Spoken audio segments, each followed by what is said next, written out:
এদের মতো হারামি বাচ্চা দেশের কোনো স্কুলেই পাওয়া যাবে না, কারণ এরা পড়াশোনার চেয়ে নকল করার ওপর বেশি বিশ্বাস রাখে। শিক্ষক পরীক্ষা শুরু করতে বললেই পরীক্ষার বদলে চিরকুট জমানো শুরু হয়ে যায়। পেন্সিল এবং ইরেজার এগুলো তো সাধারণ ব্যাপার, এরা কলমের নিব থেকে শুরু করে জুতো এবং স্কেল পর্যন্ত সবখানে চিরকুট লুকিয়ে রেখেছিল।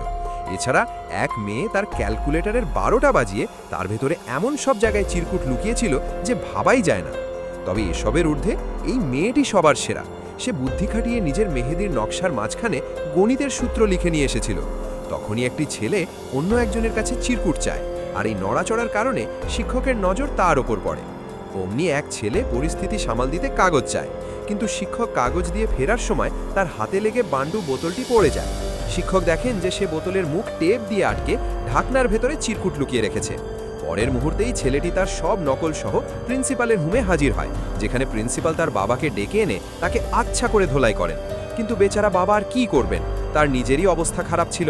সে নিজে এখানে আসার সময় অটো দিয়ে এক স্কুটিওয়ালাকে ধাক্কা দিয়ে এসেছিল।